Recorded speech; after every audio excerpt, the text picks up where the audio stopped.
Tunghayan po natin ang special coverage ng press briefing sa Palasyo ng Malacañang.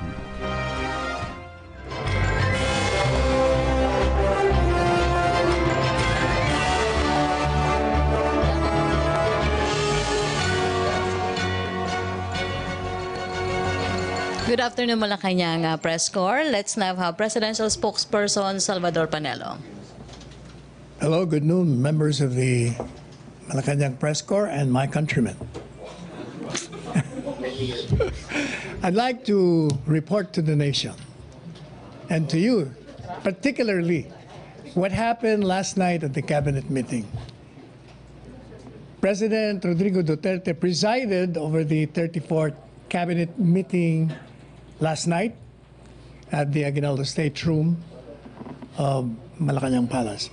The first item discussed was the streamlining of land use conversion process, where one of the department secretaries for legal affairs talked about streamlining internal processes of all agencies involved in the conversion, including the imposition of definite timelines for its processing, such as the provision of government permits.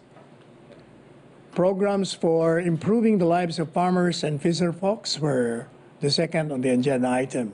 The Secretary of Agriculture, Manny Piñol, reported the bucket list for implementation.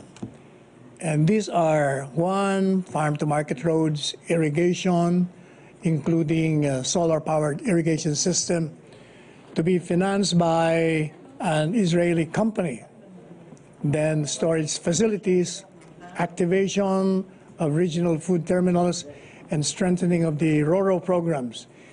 Easy access for farmers, institutionalization of a farmer fisher folk credit union, and the creation of a cabinet cluster. Related to the second agenda item is a program to allow small farmers greater access to loan facilities. Specifically, the President said that the land bank should go to the farmers instead of the farmers going to the land banks. And the land bank presented a program where they can give the said loans. Among others, also Land Bank mentioned about 361,000 farmers with existing individual certificates of land ownership awards who will be qualified for a bank loan. Specifically, Land Bank said that the moment a CLAW is issued, then that can be used as a collateral for a loan. He also directed, the President directed the inclusion of new people armies surrenderies in the next round of land distribution. And then the third item that was discussed was the incorporation of drug education in the public school curriculum. Department Secretary Briones presented the curriculum for drug education and its efforts on the campaign against illegal drugs, such as Barkada Contra Droga, establishment of Barkada centers, school-based activities such as poster slogan making, counseling and coaching, and drug testing for teachers and high school students. Specifically, Secretary Briones said that kung hindi pa, with reference to the pregnant students, sabi niya, kung hindi niyo pa nagagawa, huwag niyo nang gawin. Pag nagawa niyo na, tingilan niyo na. And also, the next item was about the national ID system. The President was agreeable to the establishment of one. And I think it will start in September of 2019 with a target of 6 million Filipinos for registration this year. The National Security Advisor mentioned that this is very critical for our security and suggested that the cybersecurity of the Department of Information and Communications Technology take the lead and the security of data be taken care by the Philippine Statistics Authority with the help of the ICT. PRRD, well, the President ordered the best and safest system of the implementation of the national ID system. It was also discussed in the cabinet meeting, the military and uniformed personnel pension reform bill. This was proposed by the Department of National Defense, which the President said he will certify as an urgent piece of legislation. And then the Department of Health's immunization program was likewise tackled by Secretary Duque of the Department of Health, and because the President ordered a vigorous campaign to promote the complete immunization for children. I think one of the reasons why we have an outbreak of measles is because the lack of immunization on the part of children. I think that the Secretary was saying that somehow people are reluctant to undergo immunization by reason of the dengue vaccine scandal. Natakot, in other words. Kaya hirap daw sila ngayon. So after that, what was discussed is the Department of Tourism program, where it said that despite the closure of Boracay, we surpassed the quota of tourists in the Philippines. There is, I think, about 7.1 million foreign tourists in the country. Number one are the Koreans, and then we have I think the Chinese, and then the Americans, Chinese. No, Koreans is number one in the list. Russia, I think it's number 4. So it's refreshing to know that despite the closure of Boracay, which according to Secretary Berna Puyat, we lost about 500,000 to 1M tourists. So that's what happened to the cabinet last night that lasted until 2 hours in the morning. So I'm ready for any questions. MPC questions? Make a statement. RJ, microphones. RJ. Sir, good morning. Sir, on Morning. streamlining of land use conversion process, in what specific way will they streamline, sir? Well, you know, the problem, the president was so frustrated. He spent, I think, half an hour saying that he was so frustrated about the requirements. It took some time. Remember, he was dismayed that 2 years hindi pa gumagalaw yung conversion. Yung pala, ang dami palang papasukan ng mga requirements. Merong DNR, merong local government, ang dami. Kaya yun ang pinoproblema ng mga nasa departamento. So they're trying to streamline that. Merong mga suggestions kung anong gagawin para mapabilis. Kasi nakatenga. Ang iba, siyempre, sabi nga ni Presidente, maraming tulisan. Kung walang pera o padulas, hindi gumagalaw. So he's looking at that. And one of those is the imposition of definite timelines, sir. Yes, definitely. So definitely it wasn't done before.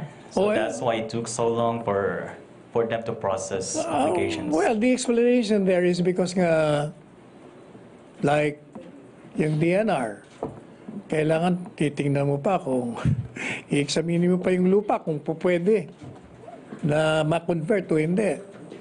And then, ang problem pa daw, sabi ni Presidente, pag pumunta ka dun sa mga lugar na maraming NPAs, pagpunta ron ng mag-i-examine, tatakutin. Huwag ka nang bumalik rito, kung hindi, babaong ka namin. Wala, hindi na babalik. So, paano ka magbibigay ng permit kung hindi mo na-examine yung lupa? Kaya maraming natenga. Sir, it was just a discussion. Wala pang specific proposal, sir. Wala. Pinag-aaralan nila. Merong isang proposal pero parang hindi na na-present dahil the President went to an outburst eh. Alright, so pinag-aaralan pa lang, sir. Tama, sir. Hindi. Meron ng proposal pero hindi na i-present kasi nga nagsasalita si Presidente, tinigil niya, sabi niya, etong problema kasi ganito, ganyan. May nari kong mga dalawang proposal pero Okay, hindi sir. na, Who hindi na proposed, tuloy. sir? Kanino? Sila. DAR. One, DNR, saka LGU. All right, sir. Sir, you mentioned a creation of a cabinet cluster headed by the president. For what, sir? Cabinet cluster headed by the president. On a particular area. Hindi ko nakuha yung area kung saan yung ano kasi parang sandali lang yun eh. Pero para Kasi sa merong nag-suggest and then one of them, I think, Yusek Kitain said, huwag na natin isama si Presidente dyan. Dami na kang trabaho, tayo na lang. So hindi masyadong na-discuss. Parang naging proposal. we don't know kung ano yung function nila, sir. Hindi pa, kasi nga parang proposal na biglang nahinto. Okay, medyo malabo yun, sir. Medyo hindi pa masyado yun.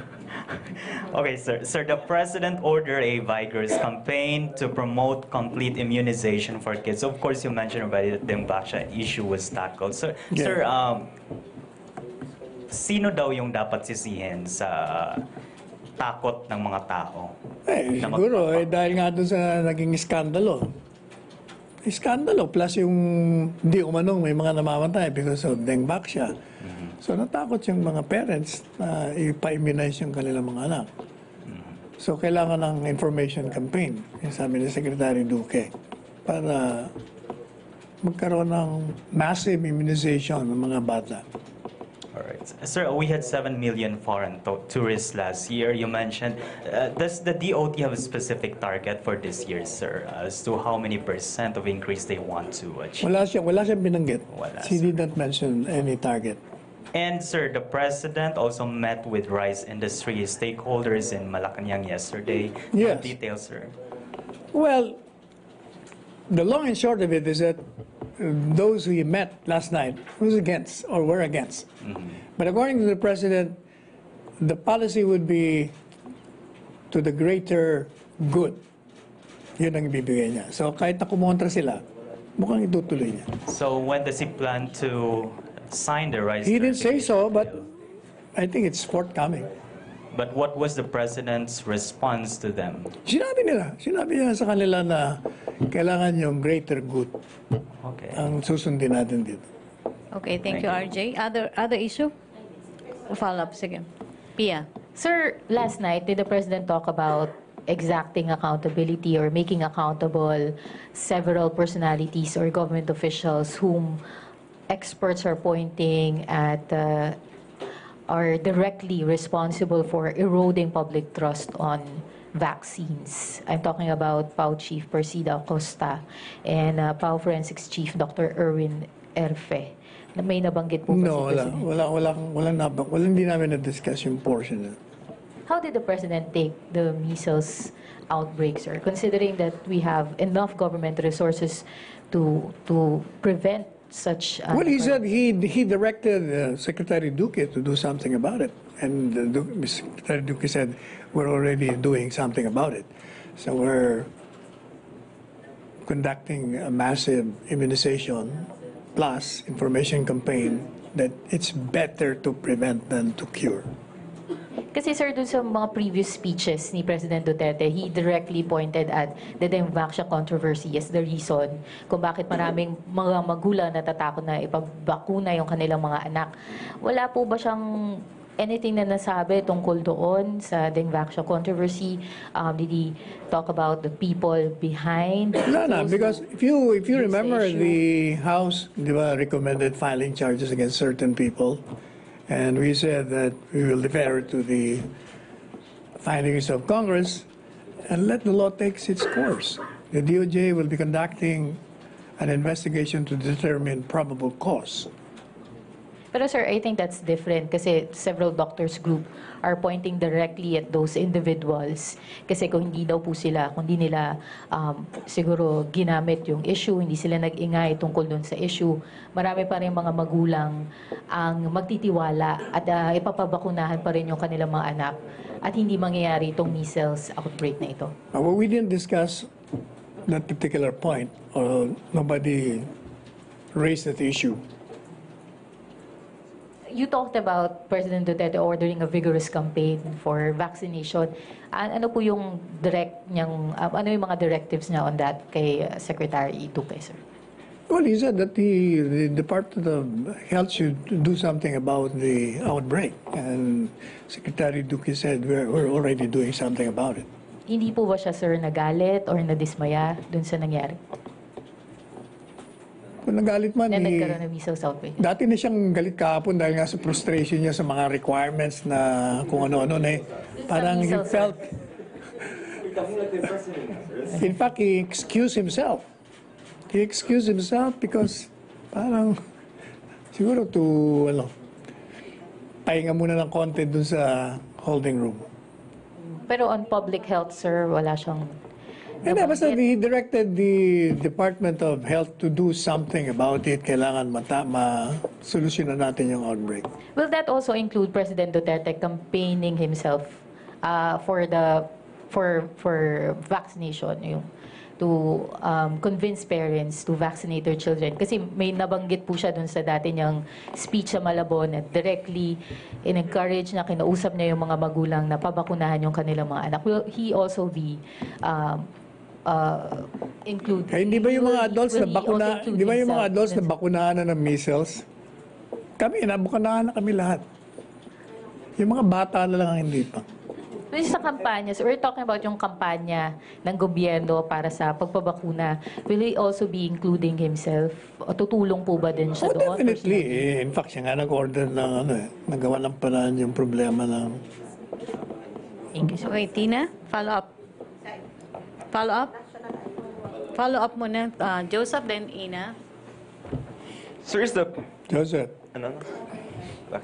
Is the palace blaming Pao Chief Acosta for the scare? Wala namang nabanggit doon. Nobody blame anybody there. But Secretary Duque was complaining about how the Pao had impleaded him in several cases, and that is one of the reasons why daw people are hesitant. Kasi parang nawala ng tiwala eh. Because of the Deng-Bac siya, wala naman siyang kinalaman no, pero dinimanda daw siya. Sabi naman ni Presidente, baka type ka lang. Type ka lang ni Pao. Siguro, you keep on running away from, kaya lumayo ng distansya yung dalawa. Kailangan bagalan mong takbo mo para magkalapit kayo. Yun lang ang... That was the president. Nagpatawa lang si Presidente. Okay. But sabi niya, don't worry about those cases. I'm telling you as a lawyer, wala yun, hindi ka maano doon. No order for Pao Chief to maybe refrain from making the connection between, certain things that should not be connected. The Pao Chief is responsible enough to know if her action would result into discouraging people or children of parents to have themselves immunized.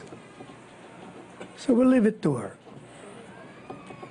Okay, going back to the point, Secretary Duque is complaining, na it's the Pao that kind of like precipitated this fear of vaccinations, not just related to Deng-Bac, but... According to Secretary Duque, one reason is the delay in the resolution of the cases filed against him. But Secretary Maynard Guevara said a resolution is forthcoming on the cases filed against him. So it will maybe come next week or the week after.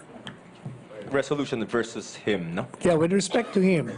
Duque. Because he felt that he has been unnecessarily and baselessly charged because it had nothing to do with the implementation of Deng-Bac in the first place. It came in too late in the day. Yeah, does the palace agree with the assertion of Secretary Duque that it was the Deng-Bac's...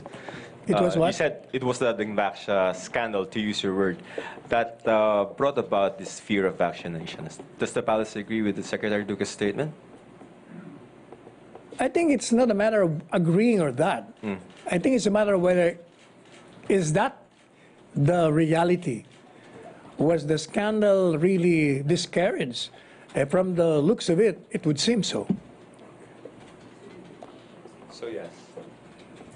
Yes. So is that a yes or is that a no?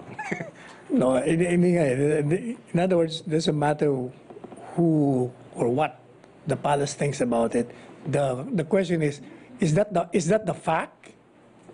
No, because there is Because according to Secretary Duque, that's the reality. Kaya nagkaroon ng nahirapan sila because naapektuhan doon sa... and you share that opinion. I believe him. Okay, cool. All right, sir, just one last point. No, may charges versus former President Pinoy and Abad and former DOH Secretary Guerin for the Dengvaxia mess. What is the President's opinion first? Our position is we will not interfere with the findings of the House, being a separate independent branch. We will defer to it.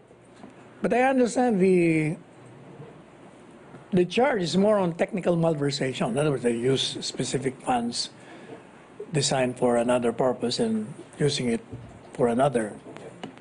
Not on whether Dengvaxia is the cause of death or what. Okay, Ina? Hi, sir. Sir, I know the campaign for the vaccination involves yung for measles and others. I'm wondering if the Dengvaxia issue will also be covered by the campaign, considering that a few weeks ago, the DOH said that there are no deaths directly caused by Dengvaxia. But will there be also an effort to allay the public's fears about Dengvaxia? There is, in fact, Secretary Duque, I think, has requested PCOO to help in the information campaign. Dengvaxia specifically, sir? Yes, because according to Secretary Duque, their findings show that it's not Dengvaxia. It's more on pneumonia, heart disease, TB, the cause of death of all those children.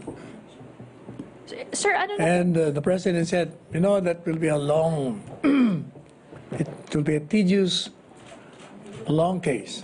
Why? Because it will be a battle of experts. One expert saying that it's the cause, another expert saying, no, it's not. Kaya matagal litigation yan. Sir, sorry. So how did the President receive itong information from the Health Secretary saying na indeed wala daw pong relation yung Dengvaxia dun sa deaths? That was his response. Sabi niya, first, don't worry about your case because I don't think that will prosper against you. Number two, yung case na yan will be a long one because it will be a battle of medical experts. Yun ang naging comment. Sir, ano po update dun sa panel of experts earlier formed by the President to look into the Dengvaxia? I have no report on that. I have not seen a report on the panel yet. Okay. Thank you, sir. May follow-up? Maricel? Hi, sir. Sir, just a quick clarification. You mentioned earlier that the President excused himself during the cabinet meeting. Was this during the discussion on the missiles outbreak? No, it was a discussion on the red tape. The red tape. Yung mga land conversion. Parang he was so exasperated. Excuse himself. Nagpahinga lang siya sa kabilang kwarto. Just for a few minutes and then he went back to the cabinet meeting. Sir, what was the reaction of the President when he learned about the missiles outbreak? Was he disappointed? No, siyempre he was saddened. The President is always affected by any negative outcome that relates to children. Lungkot siya, kaya sabi niya, gawa ng paraan, kaagad. Thank you. Okay, follow-up.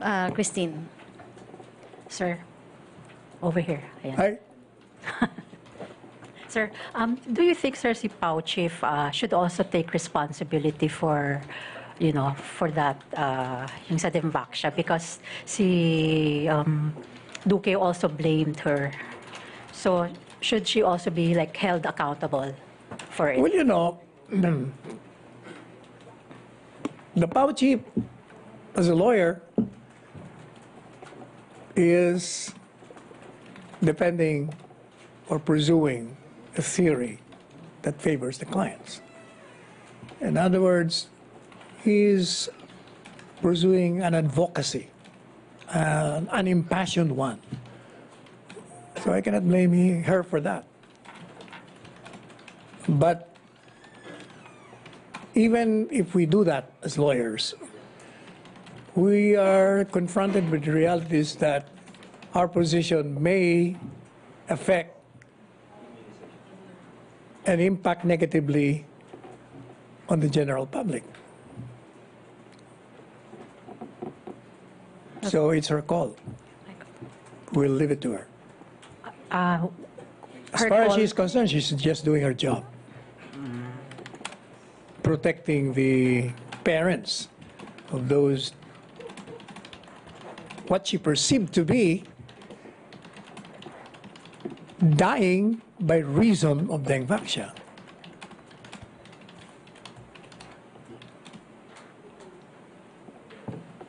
Okay, last question na sa Dengvaxia. Okay, Dengvaxia ka rin. Okay, Raymond and then RJ. So just to clarify the blame game, so Secretary Duque is particularly blaming Pau Chief Acosta or the Dengvaxia controversy issue? Kasi I understand it's not Presida Acosta who ignited or started about the issue of the Dengvaxia issue. Even the House conducted their own investigation. No, the point of Secretary Duque, I think, is she has aggravated the situation by filing cases against him. Since she is the Department of Health chief, then it affects his credibility vis-a-vis the people. Sir, don't you see also any failure on the end, on the part of the Department of Health? Kasi they have all the resources, they have all the mandate, they have all the capabilities to counter the fear of the parents. They should have done something more proactive to implement the immunization program. I think they're doing their job. But you know, when the people's consciousness are negative on a particular matter, mahihirapan ka rin sirain yun. It takes time. Pag nauna na naniwala sila na yung pala ang dahilan, ay talagang they will never give in. Sir, are you speaking on the reality from the ground in the provinces? On what the DOJ That's what the secretary said. Kaya sila hirap na hirap. So it's what the secretary said? Yes. Kasi, And I believe him because sila ang nasa baba, sila ang nasa ground. Sila ang umiikot Sila ang tinatanggihan. because there are a lot of places in the provinces, the public hospitals are just waiting for people to come for immunization, and they do not dare go house to house or barangay to barangay to explain the immunization program. Thank you. Alam mo, yung mga parents, you cannot blame them also kung napaniwala sila na yun ang cause. Kahit na pumunta ka sa house to house, pag paniwala nila, baka mamatay pa yung anak ko dyan, ba't naman ako pupunta dyan? They will never go there. Kaya tama si Secretary Duque, we need a massive information campaign to tell them that it's not true. Okay, last two on Dengvaxia, RJ, and then Julie. Sir, clarify ko lang. Sir, the palace doesn't think that Ms. Acosta did not, the palace doesn't think Ms. Acosta politicized Dengvaxia issue as claimed by critics. Well, the president didn't say anything, but as I said earlier, Pau Chief may be so impassioned with her advocacy with respect to her clients, the families of the victims. So, in that aspect, you cannot also blame her. So it's not, in a way, a form of politicizing the issue. I don't think so. I mean, she's a lawyer. We lawyers are impassioned in our defense or prosecuting people we perceive to have violated the law. And since there is a court, so let the courts decide. All right. Thank you, sir. Okay, Julie.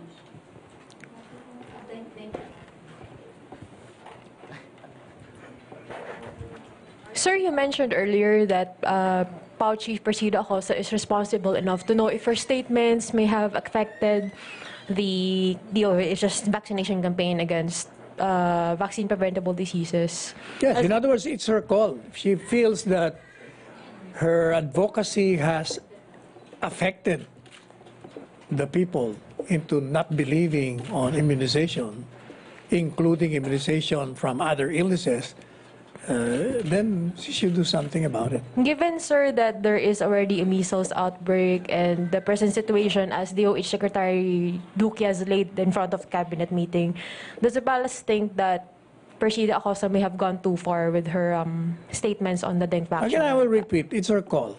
Okay. We understand where she's coming from, and we will leave it to her. Also, just a second question. Should the DOJ come out with a resolution? DOJ? Yeah.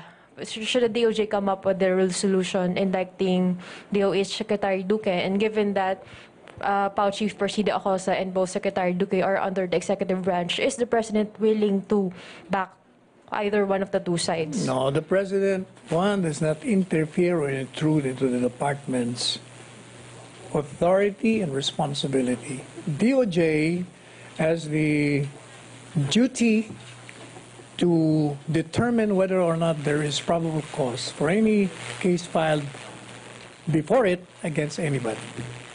And it's his job, regardless of who are involved. So if Secretary Duque is indeed charged with the dengue vaccine controversy, the President will let him prepare his defense and will not interfere, correct? Of course. Thank you, sir. Okay, last na sa Dembaxa, Rose. Hi, sir. Good afternoon. Good afternoon. Sir, anong tingin ng palasyo? Makakatulong ba yung pagsasampa ng kaso laban kila dating President Aquino, dating Health Secretary Garin, and dating Budget Secretary Abad, maibalik yung tiwala ng yung kaso laban sa kanila, sir, sa Dengbaksya? Pwede bang makatulong ito para magbalik yung tiwala ng tao sa immunization program ng pamahalaan? Kasi accountability po yung ibig sabihin ng ganong hakbang. First, as I said, we will defer to the findings of the House. Hindi nakikialam si Presidente ron. Pangalawa, the demanda, technical malversation. Hindi naman tungkol dun sa Dengbaksya whether ito ang cause o hindi. Parang ginamit nila yung amount of money designed for one purpose sa iba, and under the law, that's technical malversation. We'll leave it to the DOJ whether there is probable cause to indict. And if there is, then we will let the courts do its duty to decide. Thank you. Okay, last na. Tina, other issue na.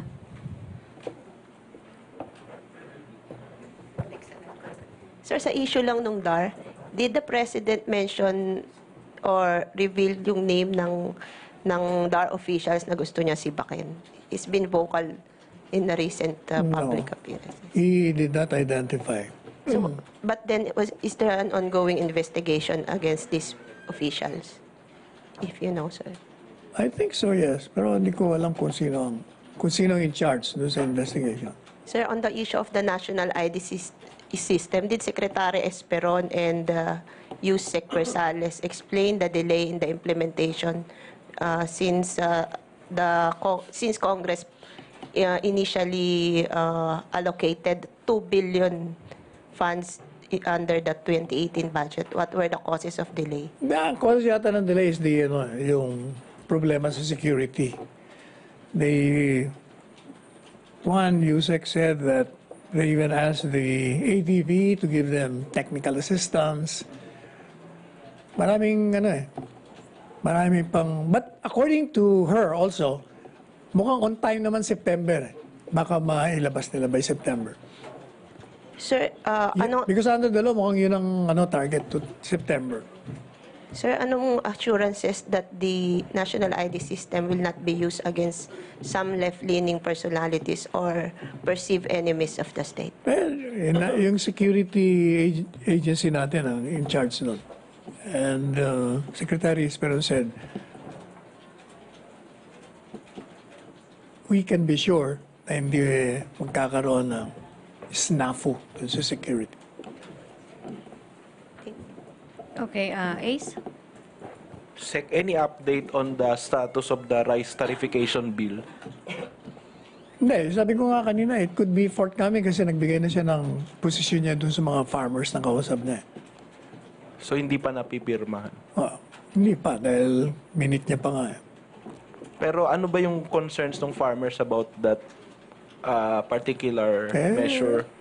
Are they asking him to veto that measure? They want it vetoed, but I don't think the president will. The president won't veto. I don't think so. Kasi yun ang posisyon niya kagabi, sinasabi niya for the greater interest, for the greater good.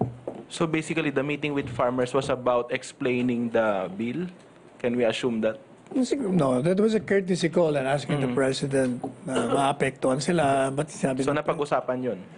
Sabi ni presidente sa kanila, pwedeng maapektuhan kayo, but yung kabuuan ng mga Pilipino ang inaalala ko. So basically, he defended the measure? Yeah. Okay. Thank you, Sec. Okay, Pia? Last two na to, Pia and then Joyce.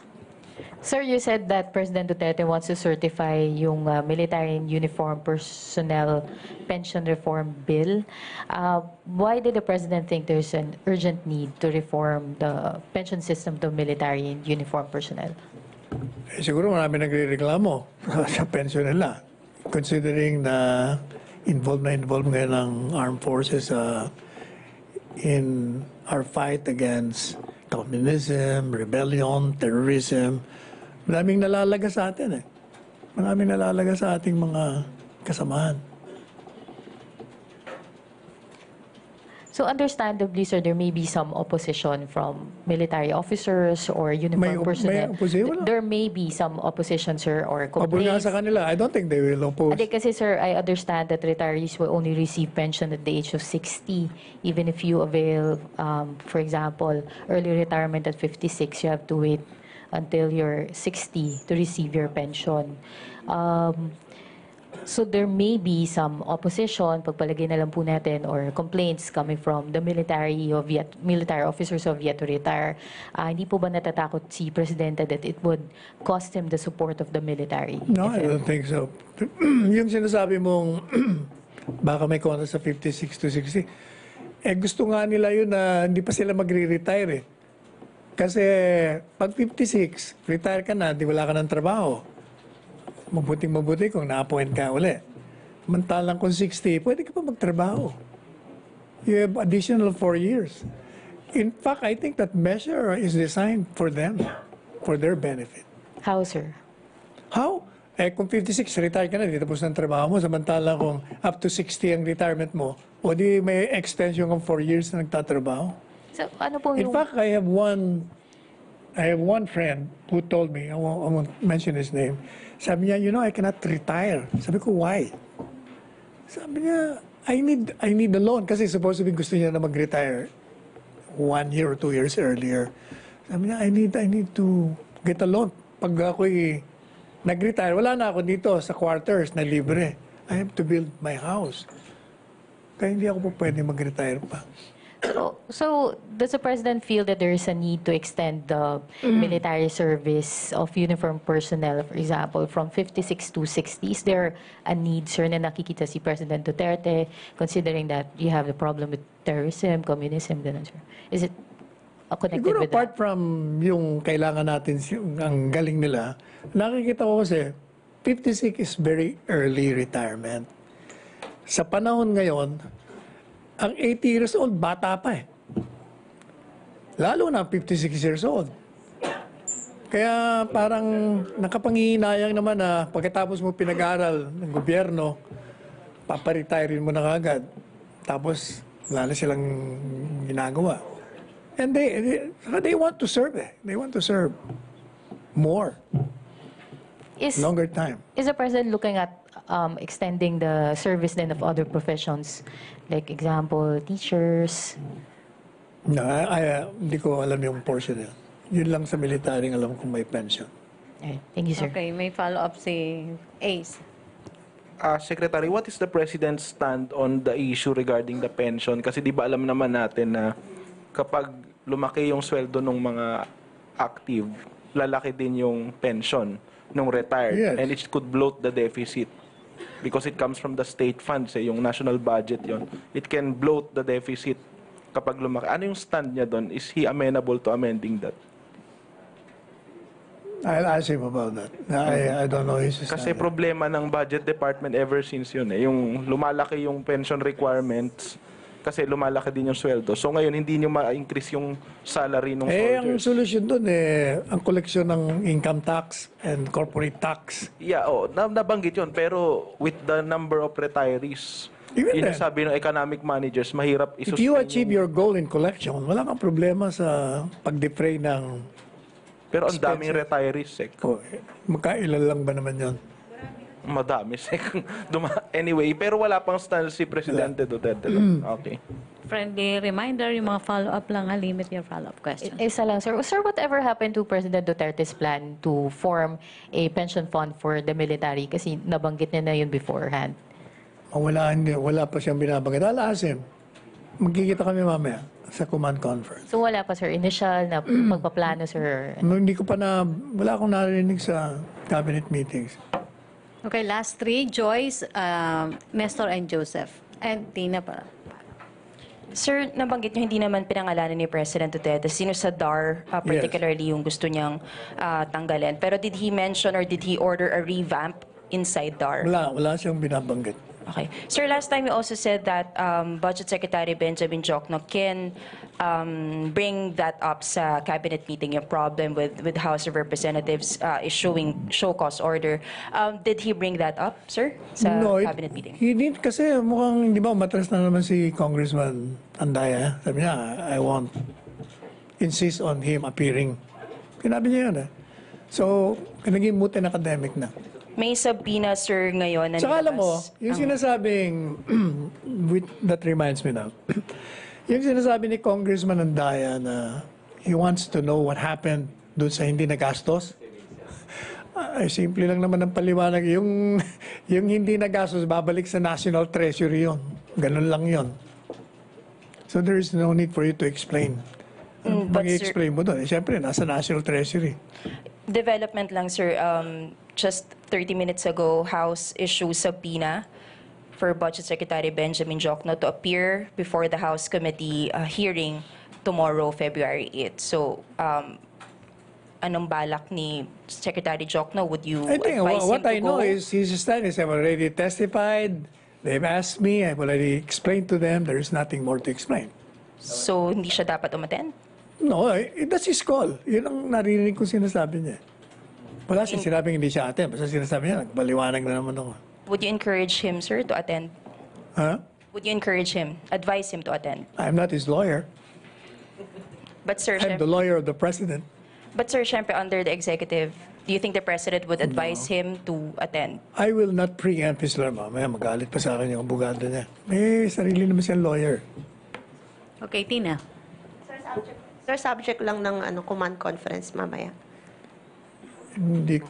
Actually, hindi ko alam. Naimbitahan lang akong pumunta ron. Sige, sir. Aten ako. Silip. Hindi, hapon yan. Okay, next, Nestor.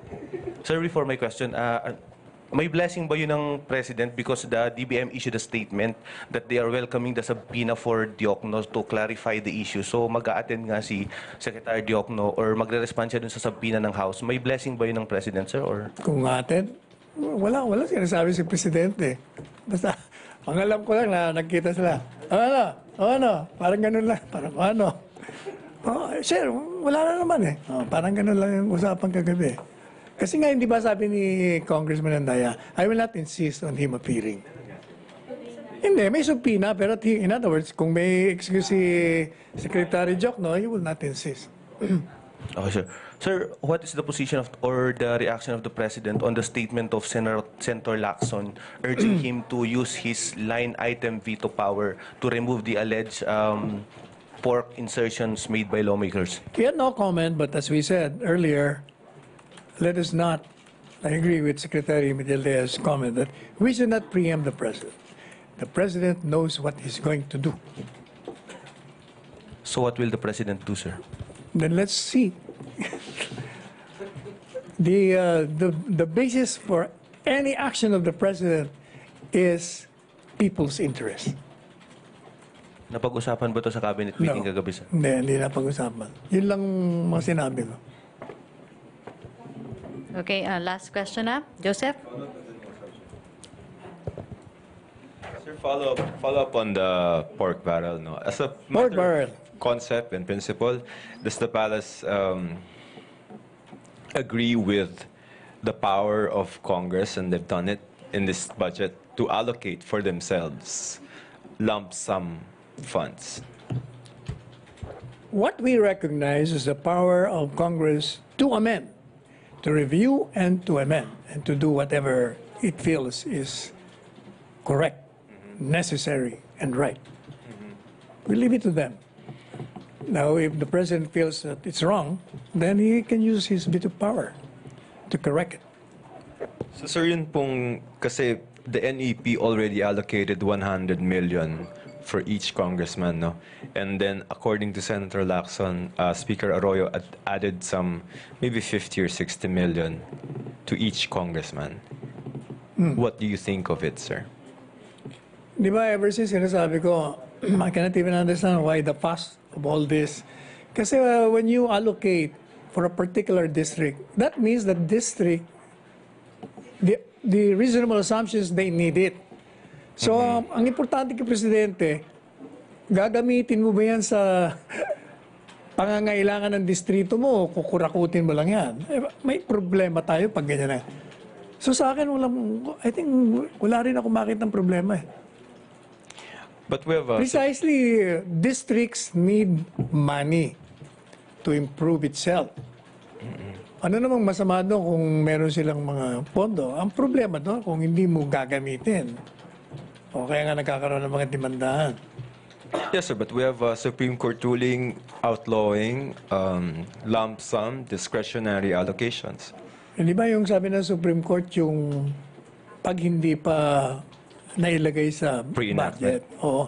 Eh kung nailagay na, hindi ba parang sinasabi nila, nandun na, nire-allocate lang nila. In other words, meron ng dati. So hindi papasok sa doktrina ng Korte Suprema. So ito pong 150 na sabi ni Ping, this is not pork from the palace perspective? As defined by the Supreme Court? As defined by the Supreme Court, baka hindi papasok yun. Na? Kasi the Supreme Court said, pork would repair dun sa allocation na wala sa budget. Nilagay mo lang. But in this particular case, sinasabi ni Senator Lacson na dati nang meron, pero nire-distribute lang. So, paano papasok? No, sir. In the decision, there are 4 kinds, no?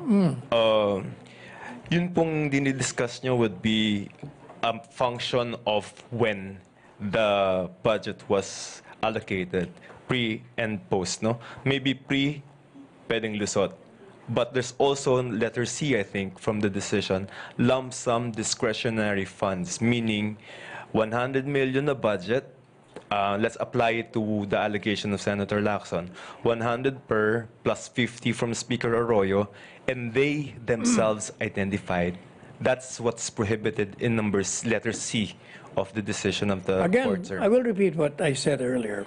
The president is a lawyer. Okay. He knows his law. If he thinks that that is in violation of the doctrine enunciated by the Supreme Court, then he will do what is right. Okay. Fair enough. Can I move down the top? Sir, na-discuss kahapon si Kenneth Tong? No. No? Nobody raised it, nobody discussed Not even in, maybe in No. pulong-pulong niya? Wala. So, the president does he have any reaction to the arrest? It was not mentioned. But if you will ask me, the president always welcomes any arrest involving any person alleged to be involved in drug trafficking or any crime. Regardless of the alleged... Regardless of whoever he or she is. Again, I will repeat, this president is no respecter of friendship, alliances, and relationship. Everyone to him is accountable before the law. Everyone. Everyone. And this is the only president, mind you, who strictly enforces the law even against himself. When he was mayor, he scolded a traffic enforcer for not arresting him because he violated a traffic violation. And he insisted that he should be given a traffic violation ticket. Ito lang ang alam kong presidente gano'n. So, if he's even strict against himself, lalo na sa iba. All right, sir. Thanks. Okay, sorry, Secretary. Last question, Tina. I mean, Christine. Christine.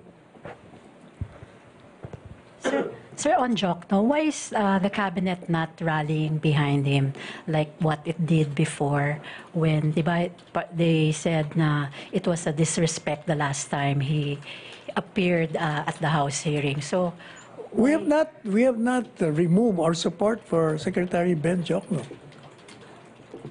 So, but is the cabinet now saying that they're confident he will not be mistreated again in the... I don't think he will be mistreated.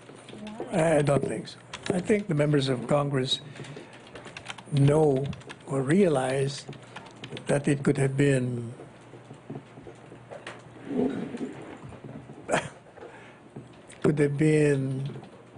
it could have created a slight on Jokno's integrity when he was mistreated. So the president is still supporting him? Oh, definitely. There is no doubt about it. We support him. Okay, thank you, MPC. Thank you. By the way, I'd like to acknowledge the presence of the next congressman of the 2nd District of Rizal, Congressman Fidel Nograles, who used to be with the Office of the Chief Presidential Legal Counsel.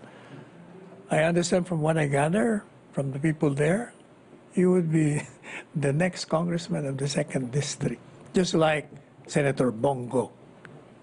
Okay, thank you. As your winner. I'm not. I'm just... Well, sabi na ang Comelec, wala naman daw violation, even if you mentioned it. Okay, Secretary, sorry, may humahabol. Maricel. Sir, sorry, last na. May patanong lang. Sir, sorry. Sir, may we have your statement about the decision of the lawmakers yesterday to withdraw yung death penalty for the drug users na ginagamit daw dun sa mga parties. After passing dun sa second and third and final reading nung Monday, withdraw nila yesterday. Anong reason nila? I don't know the reason. Yeah. They withdrew. So how will this impact the campaign? We need to know the reason behind the withdrawal. And then I will make a statement. So is the palace going to reach out with the congressman just to understand the reason behind their action? No, we want to hear first the reason behind, and then we will make a statement. Okay, thank you, MPC. Thank you, Presidential Spokesperson Salvador Panelo. Thank you also. Okay, back to our main studio sa Radyo Pilipinas and People's Television Network. The issue doon, I think, is the imposing death penalty on specific...